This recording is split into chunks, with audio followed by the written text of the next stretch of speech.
Salam sejahtera bagi kita semua. Apa kabar di hari ini? Diharapkan kalian semua dalam keadaan sehat-sehat dan senantiasa dalam berkat Tuhan. Dan sebelum lanjut, di subscribe, like, dan komen channel ini. Untuk mata pelajaran ekonomi kelas 10 dalam implementasi Guru Merdeka, kita akan bahas di pengantar ilmu ekonomi, dan sekarang kita berdiri satu, sejarah ekonomi.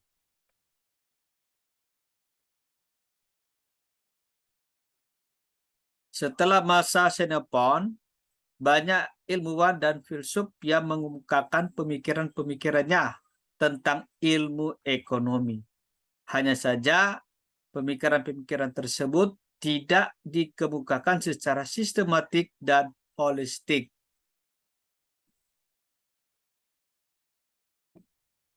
Awal pesatnya perkembangan ilmu ekonomi ditandai dengan penerbitan buku An Inquiry into the Nature and Cause of the World of Nation, atau lebih dikenal dengan World of Nation, tahun 1776.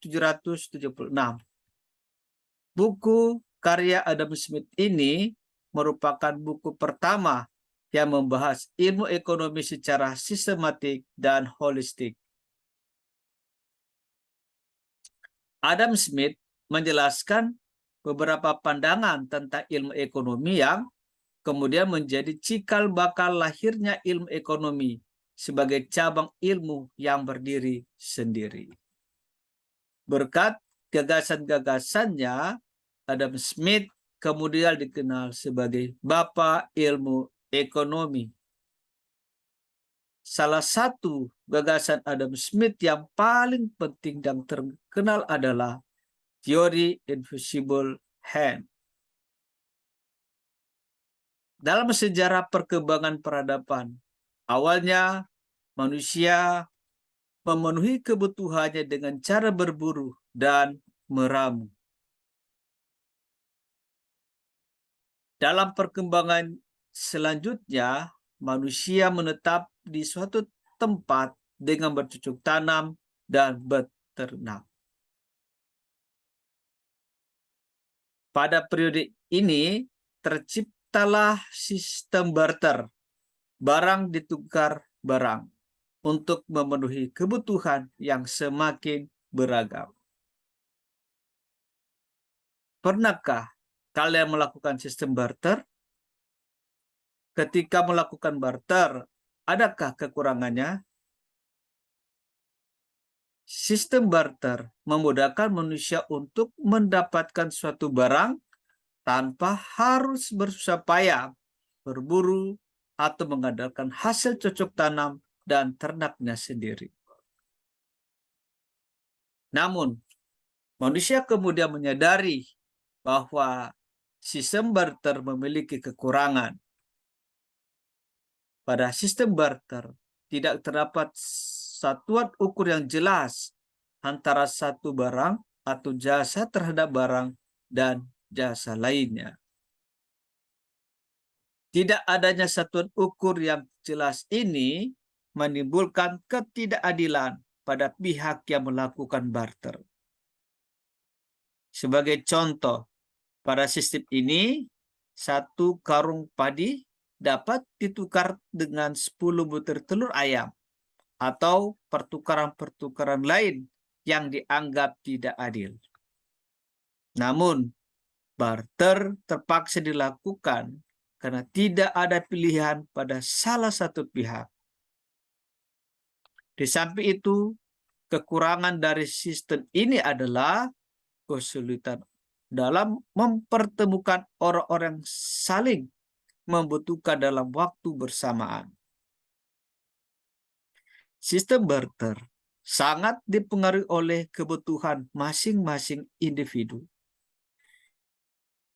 Seseorang tidak dapat begitu saja menukarkan barang atau jasa miliknya dengan sesuatu yang dibutuhkan, karena bisa jadi orang lain tidak membutuhkan barang atau jasa yang ia miliki. Oleh karena itu, Sistem barter ini kemudian dianggap tidak efektif untuk memenuhi kebutuhan.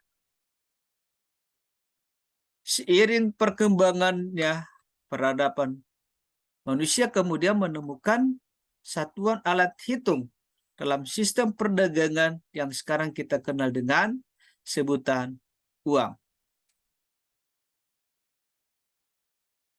Mereka bisa menukar uang yang dimiliki untuk mendapatkan barang atau jasa yang diinginkan. Di samping itu, mereka juga tidak perlu mencari orang yang hendak menukarkan barangnya. Dengan kejelasan satuan alat hitung, maka manusia semakin mudah dalam mendapatkan barang atau jasa yang mereka butuhkan. Berbagai upaya-upaya yang dilakukan oleh manusia untuk memenuhi kebutuhannya, itulah yang menjadi inti dari ilmu ekonomi. Secara sederhana, ilmu ekonomi dapat diartikan sebagai ilmu yang mempelajari cara manusia memenuhi kebutuhannya yang tidak terbatas dengan sumber daya yang terbatas. Kelahiran ilmu ekonomi didorong oleh adanya kelangkaan. Masalah kelangkaan merupakan satu tantangan bagi manusia untuk memenuhi kebutuhannya. Kelangkaan menimbulkan pilihan-pilihan yang harus diputuskan oleh manusia di tengah keterbatasan sumber daya. Untuk melengkapi khazanah pengetahuan, kalian dapat mencari dari berbagai sumber mengenai pendapat ahli tentang ilmu ekonomi dan melakukan perbandingan. Apa saja perbedaan atau persamaan pendapat para ahli dalam memaknai ilmu ekonomi? Apakah kalian memiliki definisi yang lain tentang ilmu ekonomi? Terima kasih. Demikianlah materi kita telah selesai dan kita akan berjumpa dalam materi selanjutnya. Tetap semangat. Tuhan memberkati kita semua.